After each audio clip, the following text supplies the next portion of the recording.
you actually don't need a huge budget or a team of data scientists to like run a really effective marketing program. AI has made it accessible, right? You can make great creatives. You can measure things in ways that you haven't been able to do before. And I think that's really where the industry is going. So I think that a lot of people in this industry are not going to be able to cut it because they are stuck in doing these low value things and they are not willing or able or whatever to adjust their mindset to adapt. But those that can and become more strategic and understand how great brands are built and understand complicated business dynamics and be able to problem solve through them, I think that the future is very bright.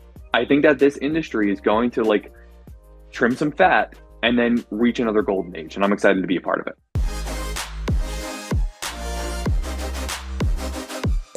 Today on the Growth Manifesto Podcast, we're speaking with Patrick Gilbert. He's the CEO at Adventure Media and author of the book, Join or Die. A book he wrote in 2019, 2020 about how AI is going to change the world. What's interesting is that so much has happened since that point, since ChatGPT was launched in November 2022. And so what we do is we talk about how AI is shifting the marketing landscape, how brands are adapting, and what you can do to take advantage of this seismic shift.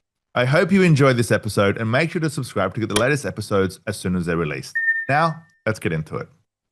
So this episode's a little bit different because we both have agencies. So I figured that this would be a good conversation about kind of how the world is shifting. And it does seem to be shifting pretty fast in the last 6 months. Yeah. And so, but I want to start first by speaking about kind of this book, Join or Die, that you wrote how many years ago now? Oh, was this written? It was published in 2020. So it's crazy to think it's been half a decade, but I guess that's how much time has gone by. 2020, I mean, this was the first year of the pandemic. And so you were speaking about how the rise of automation and AI is coming, right? That was only 5 years ago. And I think kind of most people, when they think about 5 years ago, it both feels long and short because there was about a period of 3 years where it all felt the same, which is like a single day, but it was actually quite a while ago. So what was happening in 2020 and how much has changed since then? Because I know in the last 2 years since ChatGPT, I mean, that's come a long way. But so you wrote this book before ChatGPT was on the scene, right? And I don't think that people even know what that world is like. So kind of what was happening back then and how much has changed since that time?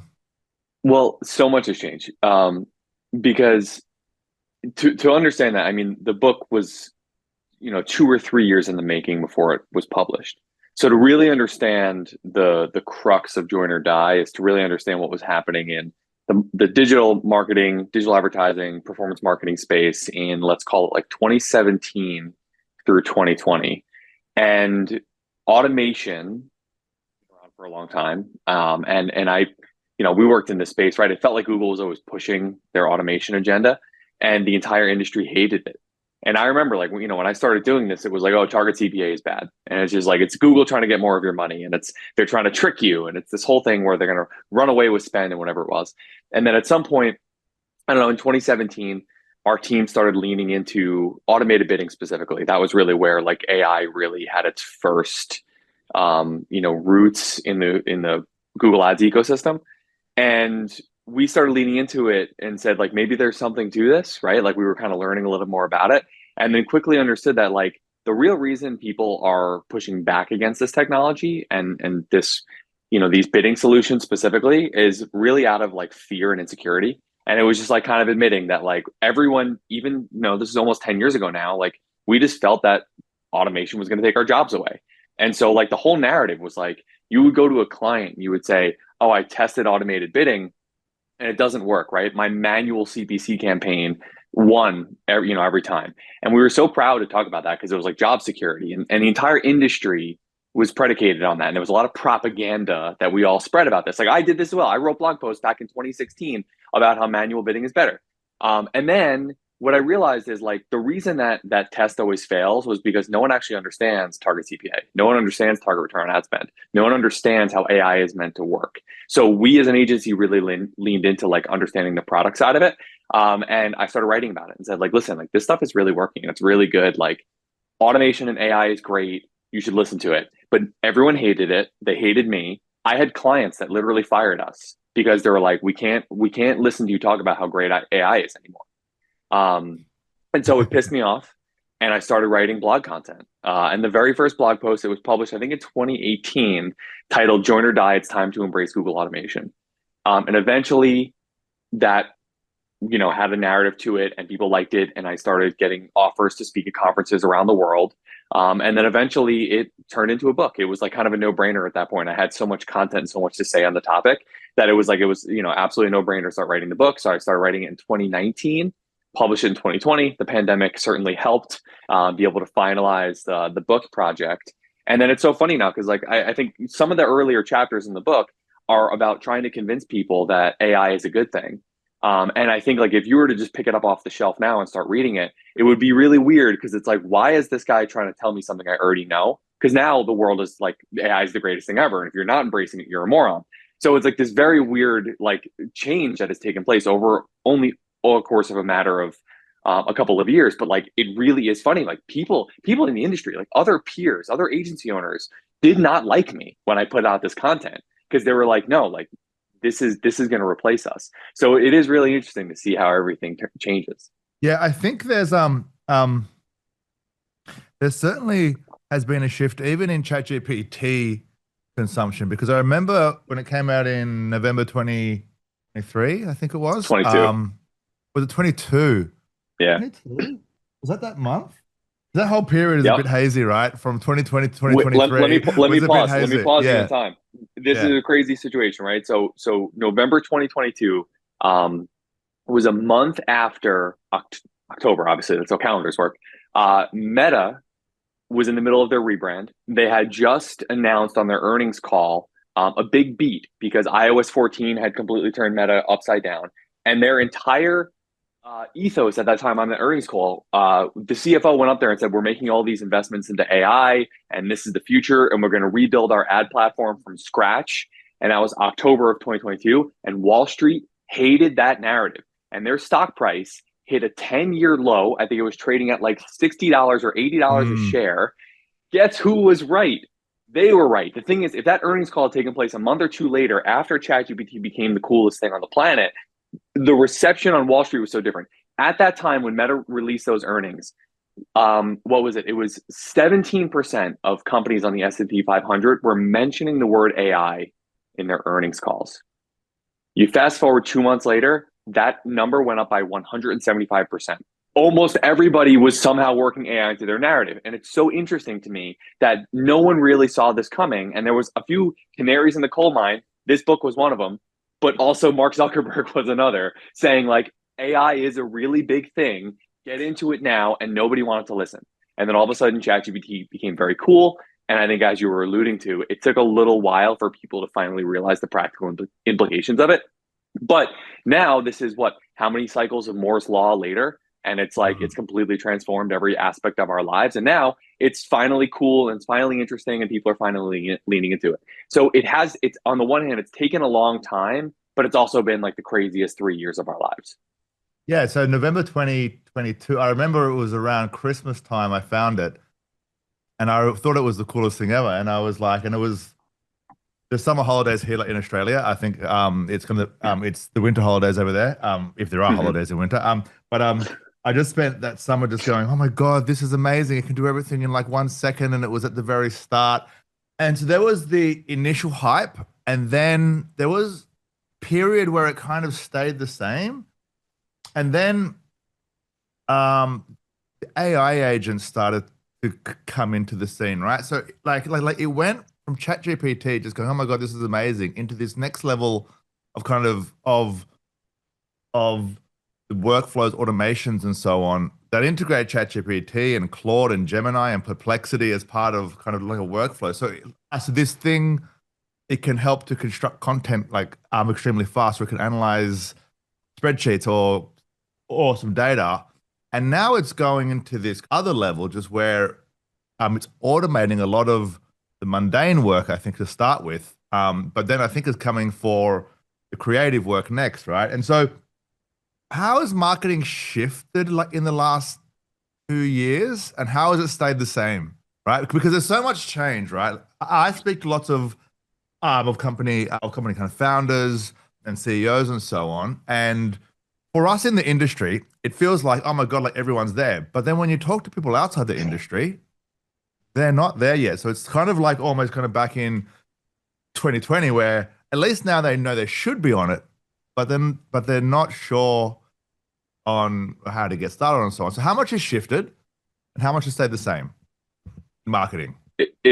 I mean, that's the perfect question. And there's so many different ways in which we can take this. But I think that it's an important question because in a world that's constantly changing, I think the most important thing is to first understand the things that do not change. And consumer behavior doesn't really change. Our brains are wired based off of thousands of years worth of evolution. And our habits, the things we like to do, have been largely unchanged. And we all are very quick to like jump into the latest shiny thing and the fads and the trends. And, in COVID, when it was like, oh, no one's ever going to travel again, and no one wants to shop in retail, and no one's ever going to work in an office again.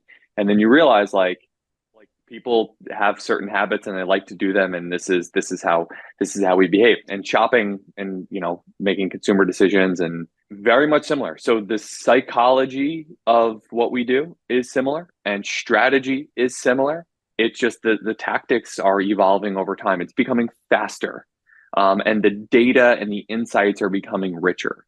But the thing that I've been saying all along is like the best thing that someone could do is go take intro to marketing in a university again. Because for the longest time, like when you and I were getting started in this industry, it was all about growth hacks and like secret sauces and funnel tactics.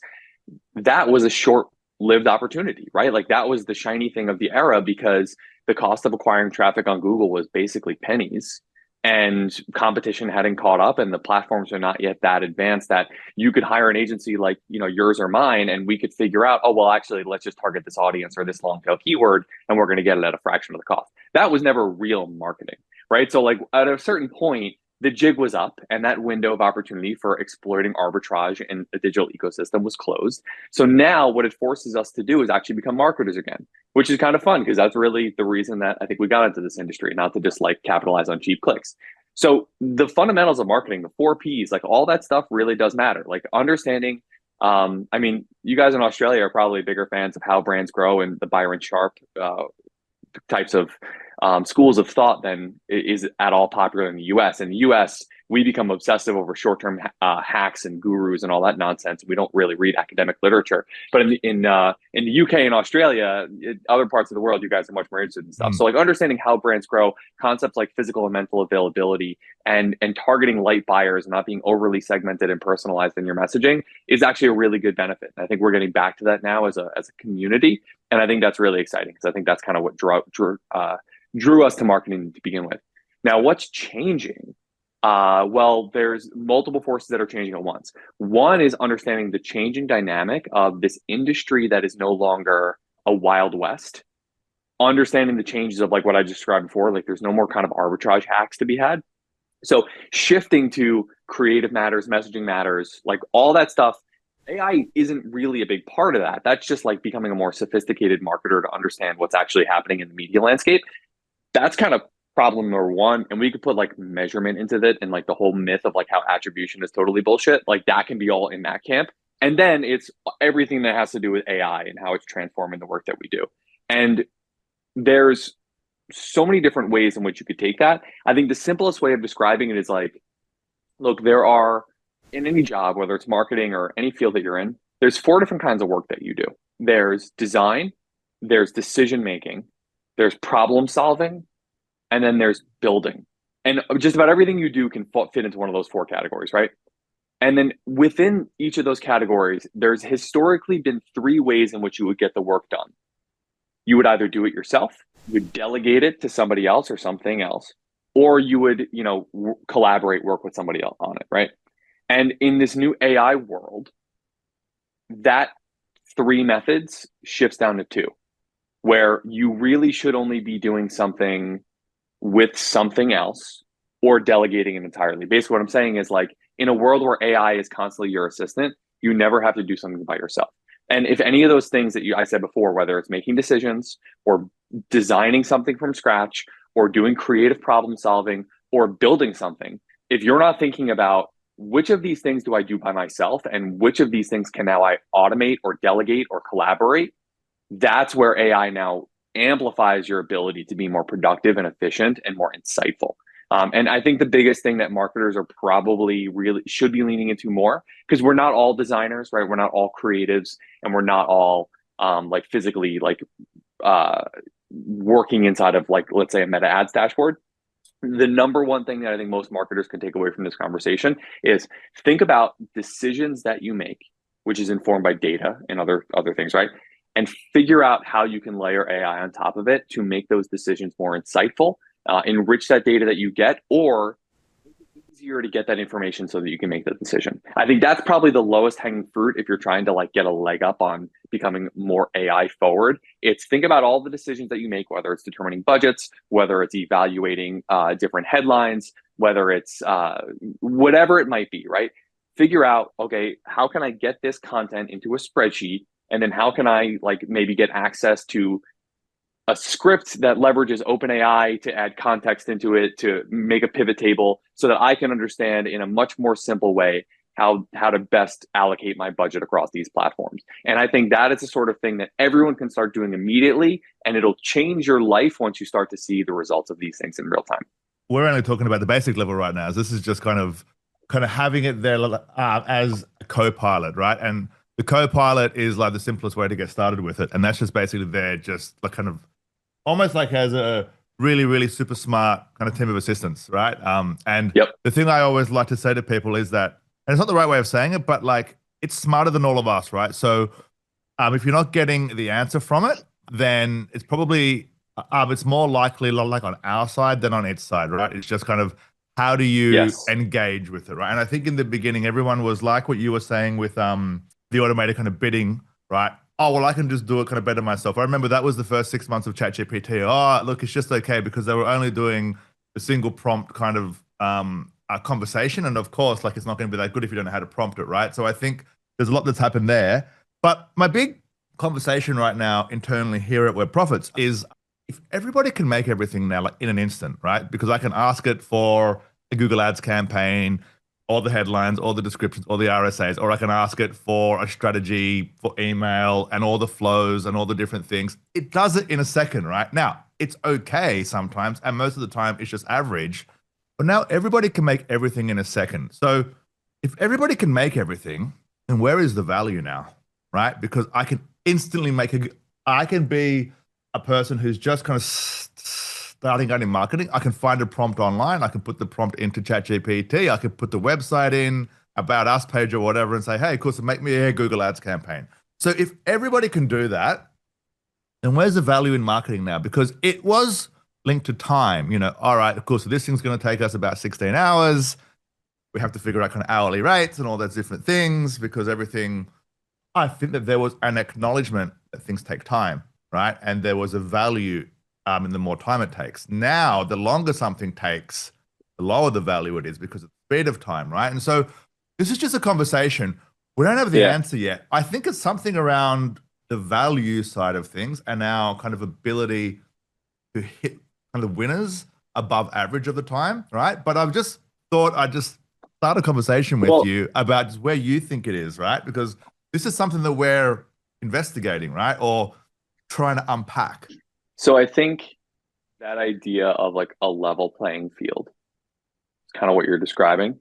And that has always been there in some other iteration, right? Like 15 years ago, anyone can start a Google Ads agency. Anyone could create a website and start drop shipping products and become an e-commerce brand. Anyone could do any of these things, right? Like the barrier to entry in almost everything that we do has always been pretty low. So this question isn't new, right? And I don't think I think there's a lot of panic button with what AI is doing to everything where it's like, well, it's different now. It's like, well, it's not really. It's just it's another problem that we've already solved without intentionally doing it. So where is the value? I think that the value comes from recognizing that all AI does is optimize for the average. So like anyone can have an agency. Wait, hold on. So all the AI does, because that was a really interesting statement, right? So all the AI does is optimize for the average. Can you So just expand on that statement? Because I think that's a really, really important statement. all of the data in the world, and then you say, here's a question, give me an answer to it.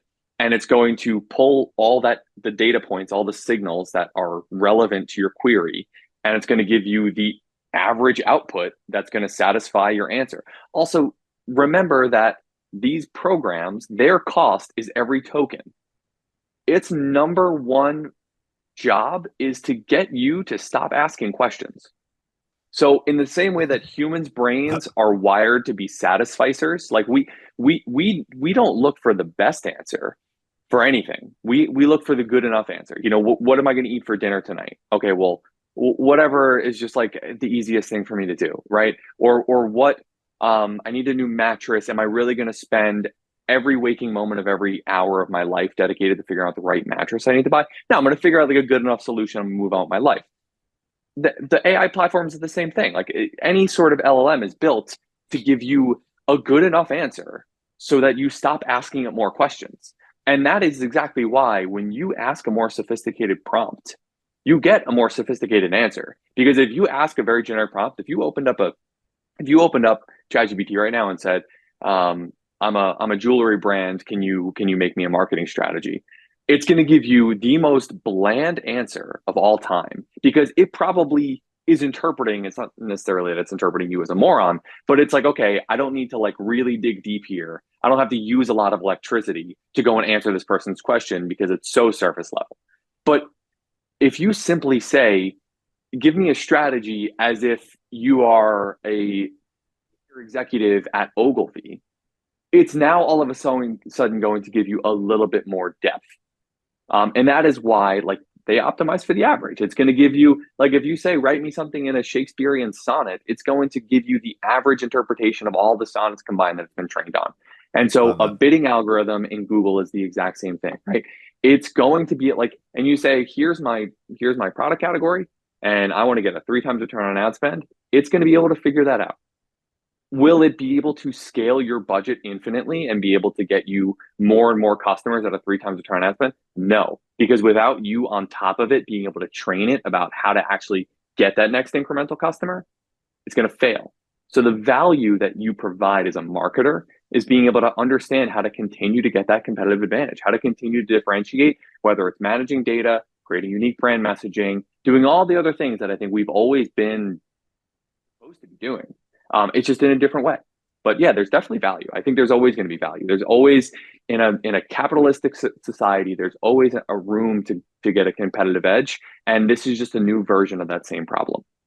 So expertise, it kind of changes the quality of the prompt, which changes the output and increases the average performance, call it, right? Because the more sophisticated the prompt, the fewer people that are doing it, harder the outcome, and that's where experience helps. For brand And owners, sorry, please, yeah. they'll say like another thing with this is the biggest lie in digital marketing is that everything can be tracked.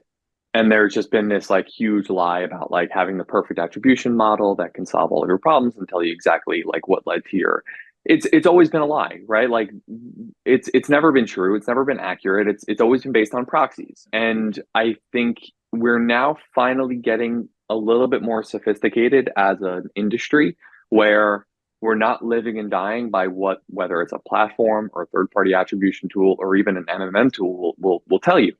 What is now being taught, and there's great research that is being published by Google and Meta and all these other platforms, is that having a measurement stack that includes different modeling methods, including attribution, but also including incrementality and media mix modeling, is the best way to get the best kind of context to solve your measurement needs. But there is no perfect solution. So at the end of the day, the value of a marketer is being able to make smart strategic decisions in a world where perfect data does not exist.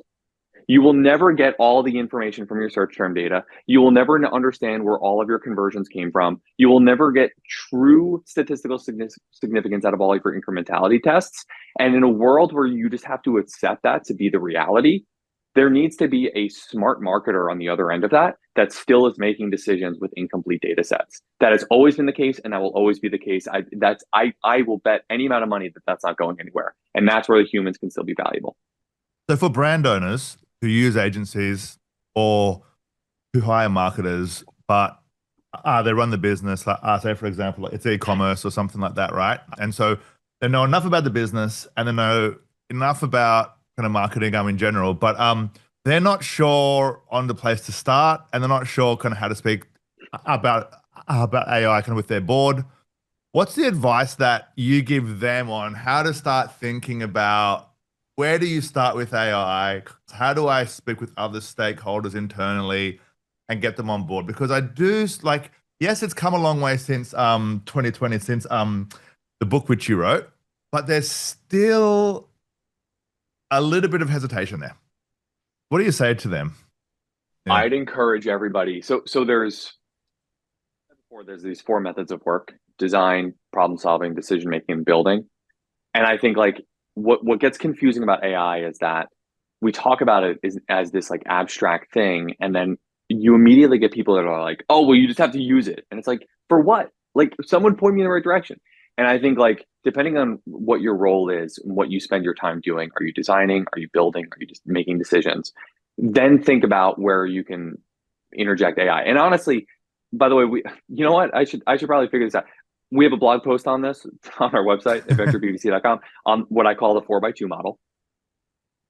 Open up ChatGPT, drop a link to that blog post in there and say, I'm trying to become more mindful of using AI in my job. Describe what you do all day. Say, I want to use this framework to figure out how I can get started, and have ChatGPT tell you an answer to that question. Because depending on what you spend like maybe it's like the biggest problem in that e-commerce brand's life right now is that they cannot figure out how to lower their shipping costs, and it's eating away all their margin. Great. Well, you know what? Tell that problem to ChatGPT and they'll give you a framework for how you can go about and solve that. Or say like my creative suck, and people talk about how generative AI can help with creative strategy or whatever, but I don't really know the first place to get started. Go and ask ChatGPT that. Talk about your budget, talk about your brand, talk about all these different things, and you're going to learn a million things. But here's the actual main advice I would give.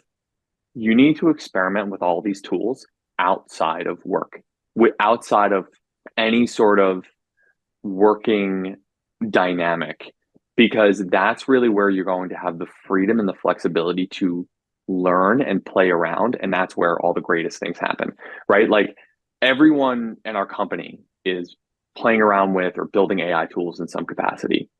And those that are doing it where they're also working on some sort of side project, or they're interested in this, that, whatever, they're trying to do it because of I have a colleague that was trying to buy a house, and it was so competitive and everything was crazy and the rates were, so he was like trying to figure out how to build an agent to help him with Zillow listings and all these other things. And he became obsessed over it, and it never ended up working, but he learned so much about AI in that process.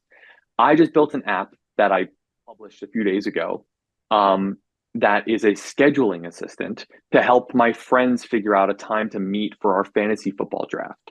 And I learned how to code, and I'm not a developer, right? And I learned how to code this program and host it as a web application that runs with all these API integrations, because my friends in all these different time zones have these crazy schedules, and we couldn't figure out a time to like get 90 minutes all together with 10 of us in a room. And I built this program. It's like totally unimportant and totally stupid. And I spent 2 weeks of my life trying to figure out how to do it. But I came away with so much more knowledge about how to build programs that exist with API calls and token costs and which model should I use for this. And if it was a working situation, like I never would have had that freedom and flexibility to do it. Because like if you're working on a deadline where the quality of the output really matters and you're getting paid to deliver something, you're just going to revert to the way that you know how to do it already, right? It's like, I'm not going to use ChatGPT to help me build a better presentation for this client pitch, because that's going to take me 10 times the amount of time. I know how to build a good sales pitch. Like I'm just going to do it. But if you like had a different kind of presentation that you had to give that was kind of just something interesting and passionate as a side project, then I promise you a month later, like you're going to be able to turn that into a sales pitch and use it in your actual job. So the main advice I have is to figure out some sort of use case in your personal life where you can really dig into the AI tools and experiment and be creative and have fun with it, because then it'll much more easily translate to your working day to day. 100%. And especially on the AI agent side of things. It's certainly a place that we've been spending a lot of time, and the ability to go in and to play around, screw things up a little bit, and understand things has made us all kind of developers now, because of like got this thing where we have to connect everything. But for the people who don't know, could you just give a quick overview like of how AI agents actually work, like kind of what they are and kind of what they do? Because I think everyone understands kind of chat and LLMs Hmm. now, but I think the AI agents are still pretty new on the block for non-agency kind of non-marketers. I've seen some really good definitions of agents that are like not fully coming to mind right now. But I'll say, like, think of it this way: imagine you're handing ChatGPT a computer and say, like, you're my personal assistant. Now go and just do a bunch of things on my behalf. You have access to my Google Calendar. You have access to my data. You have access to Google, and you can go do searches on your own. Here's a computer. You go figure out whatever it is to complete this task. And that's essentially what an agent is. I mean, there's a lot of buzz around it. It can be used in a bunch of different ways. But I think like what really is happening here is that so like ChatGPT is a interface that can provide language context, and you can do things with language there, right? An agent type product generally is where you can connect multiple tools together. The best way to explain this is like, I'll give you a very practical example. You have a search term report in Google Ads, and it has all these different terms, branded terms, your product terms, your competitor terms. Maybe you sell apparel and all the, women's apparel, kids apparel, babies apparel, men's apparel, right? And all these different things. And you export that search term report, and it's kind of a jumble of stuff. And you can scan through it and you can, okay, well, there's men's formal attire and neckties and women's dresses and maternity clothing and baby clothing and onesies, right? Now, just imagine that you had, on all that's in like just a long list of the search queries. Imagine you had a very simple way of populating column C just to categorize all that, right? Like, so that you didn't have to go in and say, a onesie means that it's for a baby. But like the raw data in your spreadsheet doesn't know that. So what you could theoretically do is you can build an agent that then connects to a large language model and then says, I want you to categorize this based off of what is most likely the category. So is it men's? Is it baby? Is it dresses? Is it whatever? And just take all this data and then start to categorize it. This way I can start to create pivot tables and analyze it a little bit better. And that to me is like a very simple way of like getting started with agents is take data and then the agent is like connecting it, right? So from your Google Sheet to the OpenAI API key, and then have that large language model, essentially ChatGPT, just give you information in another column. That is like the easiest way to think about using an agent. And the most complex version of it is like, give it access to your bank accounts and your credit card statements and all these other stuff and have it just run your whole life. You don't have to go there just yet. Like start by just connecting two things together and then just interfacing it. Because I think the real value in why ChatGPT unlocked this whole AI craze that we now have is it's really simple to have a conversation with something. If you can just unload your brain in a very stream of consciousness way and have this program interpret it and then add context, then you can get a lot of amazing stuff done, right? So what makes humans so unique and what gave us the competitive advantage over every other species on the planet is our ability to communicate with one another. But still, we suck at communicating, right? It is the number one thing that has made us the dominating species on this planet. But still, there is not a single topic in this world that we have studied so extensively and we work so hard at, as opposed to be trying to become really good communicators. And yet we all still suck at communicating. When I say something to you or even my wife, it is misinterpreted 9 times out of 10. So, what's really good at interpreting our intentions? AI. So that's really where the breakthrough comes. It's like if you can unload your brain to a text box and say, this is what I'm trying to do. This is what I'm trying to convey. This is the message I want to get across. This is what I'm trying to understand with this data. Can you help me figure it out? Then you'll start to have the light bulb moments go off where it's like, oh, that is where I can plug this in. I'm going to enhance this data. I'm going to have it access my Google Calendar. all these other stuff that you can start to do. So I think that is bridging the gap between like not doing anything at all to starting to test the waters with agents. And there's a lot of simple ways that you can do this. There's a lot of great tools online, depending on like your technical like abilities, things that are very, very simplistic, things that are like very customizable. Just do a couple Google searches or go to ChatGPT and ask it for advice, and you can get started. I mean, for us, we use a software called N8N, and N8N seems to be the one that everyone seems to be using because it's got like the visual interface, like those old school the email kind of flow maps where you can just go, all right, cool. So insert a node, insert a chat model, insert a source of data, then make some decisions, and it's kind of cool. And we've been playing around with that. I mean, we immediately got stuck on, all right, so how do you set up a credential? How do you set up an API? It's like so like, but the journey is even to understand that part and to unlock it. And kind of like how we're thinking about it is that, especially for agency kind of life, there's the part that actually has the value. And then there's the part kind of that's in between all the value, which is all of like the admin and the shuffling of information and kind of the following up. That's the majority of your time. The majority of our time is being spent debugging. Yeah, like, and so what we're trying to figure out is how do we at least put all this AI on the low value stuff and then have the co-pilot actually help to support the high value stuff, right? And so I think a lot of people are trying to automate the most kind of valuable, hardest thing, but there's all this stuff in business where there's no value, but it's required. And so that's where we're starting to think about how do we use kind of the AI agents and kind of workflows to like stop all that stuff in between, because that's most people's time. And so it's a really interesting time right now to be alive. I thought it was really interesting back in 2022 in November when ChatGPT came out, but it feels like it's changing quite a lot. So a final couple of questions. Where do you, and this is so hard, right? Because who knows, right? But I'm just going to ask you to give a little prediction. Maybe, I don't even know how far out that, like maybe 12 months, maybe 2 years, right? But like, what do you see in the future coming? And I'm not going to hold you to it. I don't think anyone's going to remember this conversation, but personally, I just want to know from you, who wrote the book in 2020 about automation, right? So there's a bit of pressure, but not much, right? But where do you see it going in a couple of years' time? Like, is it kind of the same with a few more tools? Everyone kind of got stuck in the same thing, or do you see things changing completely?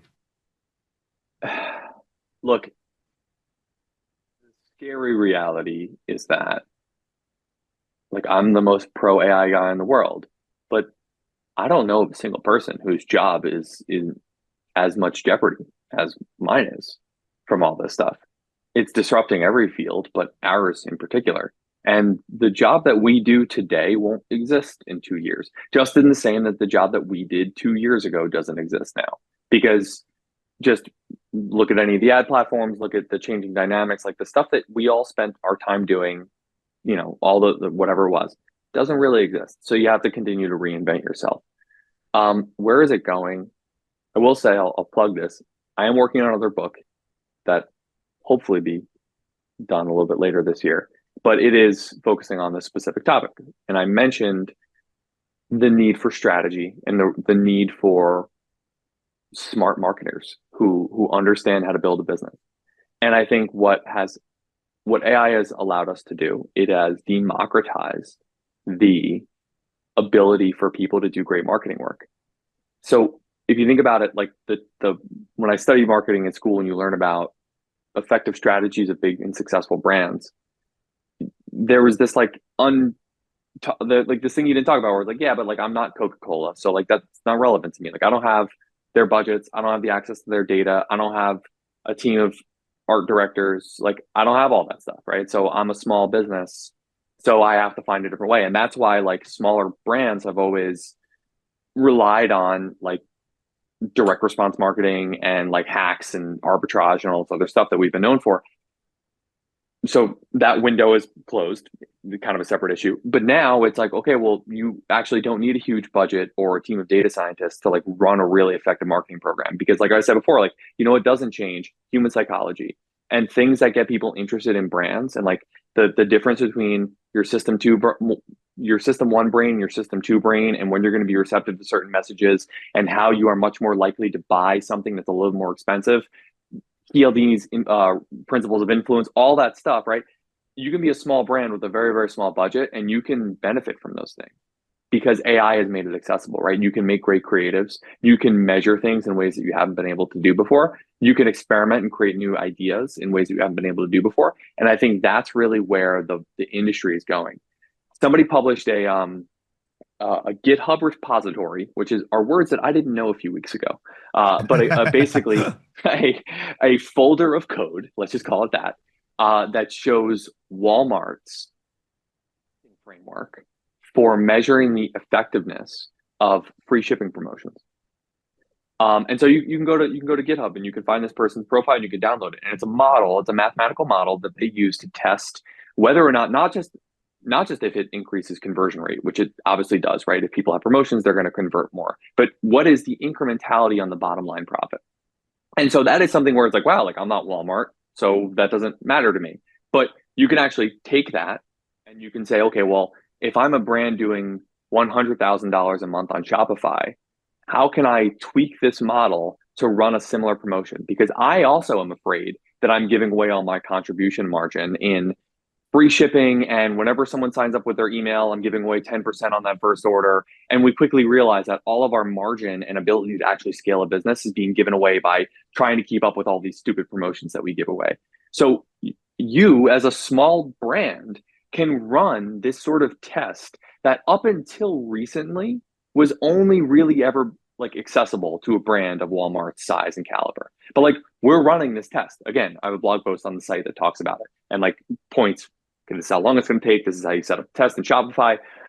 These are the kinds of things that marketers need to be doing. Because 10 years ago, my value was finding the keyword that your competitors didn't figure out was valuable to them. And that's so low value and that's so like the best way. Like there's no real utility and intelligence and wisdom that goes into like, oh, I found the keyword that no one was bidding on. This is great. Now we're going to print some money for a little while until the jig is up. Now it's really thinking about, you know what, maybe that free shipping promotion isn't actually driving our bottom line. And if marketers can start thinking that way and solving real marketing problems, that like then you're going to be relevant for a long time. So I think that a lot of people in this industry are not going to be able to cut it because they are stuck in doing these low value things and they are not willing or able or whatever to adjust their mindset to adapt. But those that can and become more strategic and understand how great brands are built and understand complicated business dynamics and be able to problem solve through them I think that the future is very bright. I think that this industry is going to like trim some fat and then reach another golden age. And I'm excited to be a part of it. And then final question, and this is probably the most helpful question to everyone who's listening. So you're an agency owner, so am I. And so we hire people all the time. And this is like our marketing, our podcast. It's a business podcast, but everyone who's listening is going to have to hire some kind of a knowledge worker, right? Somebody who uses their brain to produce a specific outcome, right? What do you look for these days in people who you hire? Because it's so rapidly changing. And I think the point which you just made a second ago was to be adaptable is really, really important. But it's not just that, right? So if you're looking for people kind of these days, and I have a way that I do it, but I mean kind of how or what do you look for these days in a recruit who's like, oh, that would be like an ideal kind of person who can join the team? So this is going to sound so generic. You know, we spent this whole conversation talking about AI. And so this is not going to be surprising to you, but like, I have no interest in hiring anybody that's not building AI tools in their own. Like there's a grace period, kind of learning it right now in our agency. And every week I'm hosting these like AI office hours and we're all building stuff and sharing it together. And there's a learning curve where like I'm driving a lot of this forward, I feel like in the company. And a lot of others are kind of taking it and running with it. But like 6 months from now, I have no interest in bringing somebody in who isn't caught up to speed with where the rest of the team is. Like, I have no patience, right? Because like I generally have always grown our company from within. And we have a bunch of people that I'm working on the team for 6, 7, 8, 9 years, right? And a lot of them, maybe they were hired right out of college. And we truly believe in like being able to get good people, talented people that have a lot of upside. And I'll teach you how to think like a strategic marketer, and we'll teach you how businesses really solve problems. And like that can all be taught. But if you're not coming in with the fundamental understanding of like how modern technology works and where you can teach me something, then you don't have a lot of value in my organization. Like it's just the sad reality. And like, but you know what though? Like when I was graduating college, the value that I provided to senior leadership in different organizations was like, I understood the internet and I understood a little bit of website code and I understood social media. And like, if I didn't have that, like I had this Wall Street job for a little while where the only thing I brought to that team was I knew how to format the reports in Microsoft Word. And like, they didn't do it. And if I didn't have that value, I did not belong in that organization. Right now, look, it was a different world. This is probably more challenging and it's faster and it's more cutthroat than it's ever been. But that same dynamic, like you need to think about if you're especially a young person that's trying to like break into this industry, you need to take the advice that we were speaking about earlier on this podcast, like build something, understand the complications of getting like different APIs to talk to one another. And, oh, like, how do I store that data and how can I pull from it again? And what's the right format? Learn all these things now so that that's your portfolio that you can show to a potential employer. And then like, yeah, the other things that I look for is like, does this person honestly flexibility and being nimble? Because what I don't like are people who are very dogmatic, who think that they know everything. Like if you don't have that general sort of mindset where it's like, oh, this is how things should be done, then you're generally not a good fit for our organization. And that has always been the case. But I would say like be open-minded, recognize the smartest thing that you can do is recognize that you don't know anything. I don't know anything, you don't know anything, and smart, like, but people coming out of college think they know everything. So recognize that and then build something with AI and build out your portfolio and be willing to continue to grind at this. And if you do that, then you can provide a lot of value and you'll be a much more attractive candidate to someone in this space, maybe us. Yeah, I think that's a fantastic point. And I think on that point, just for the people who are looking for a specific kind of role, yeah, like in the old days, you'd hire interns and they would kind of help with all the stuff in between and kind of they would learn. But those things are now being done by AI. And so then the question is, well, how are you going to stand out? Well, a way to stand out is to be the person who's innovating in areas that are hard right now because, because I was the same. I mean, I think back in the day, I knew how to conduct some keyword research. So I got some jobs just because of that, because I had some tools available and I was like kind of experimenting, entrepreneurial. Like I still didn't know anything, but I knew enough that they were like, oh, that's something that I need. And I think it's similar kind of these days. And I also think though, the world only has a finite amount of kind of marketing available, right? But there's a lot of people who do digital marketing in the last kind of 10 years, right? And so I think that kind of pool is going to shrink a little bit. So if you want to stand out in there, it's the ones who execute like on the front line that are going to stand out. So I think that's a great point. Yeah. How do people connect with you? And speak to us about the book that's coming out at the end of the year. Yeah. Connect with me on LinkedIn, probably the best place. I'm most active there. Patrick Gilbert, search for me on LinkedIn. I'm sure it'll come up. So this book that I have coming out, it's funny, like I didn't work with a traditional editor this time. I've basically been writing it for 5 years and going back to November 2022, and a reason that sticks out in my head, I had finished Gonna Be Join or Die Part 2 in October of that year. And then we were having a company event, this like conference that we were going to have in November, a few weeks before ChatGPT came out. And I was like, okay, I'm going to like, once this conference is over, I'm going to like finalize the book and we're going to publish it at the beginning of next year. And then ChatGPT came out and I was like, I probably shouldn't publish a new book on AI yet. I think I need to see how this plays out. So I've been working at this and writing this. Like some of the earliest chapters were written in 2021, probably. So this has been a really, really long project. And I really, this thing here was a sprint.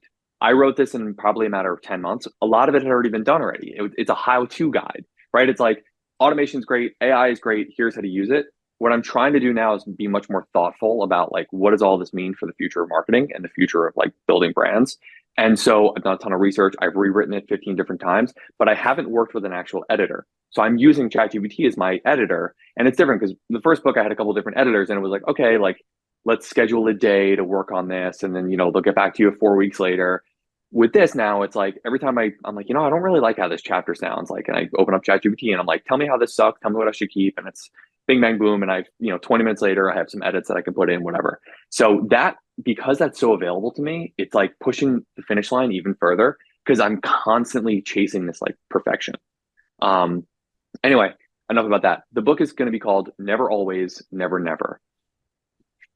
Strategic Marketing in AI World. The concept of never always, never, never is something that I've been saying for a long time. It's this idea that like we grew up in a world where best practices were like kind of everything, right? And it was like there was a specific way to run a Google campaign, there was a specific way to run a Meta ads campaign. But that was the world that was like based on arbitrage and finding cheap clicks and all these other things that no longer matter. And what you now have to sort of embrace is like no perfect way to do everything. And all ideas are welcome and all ideas might work. And you need to have an open mind. I kind of said this before about like what we look for in candidates. It's like, I don't want people to think that they know exactly how things should be done. I've worked with hundreds of clients over the years and like, I'm constantly proven wrong about like what I think is going to work. And I think embracing that mentality is so fundamental in like being an effective marketer.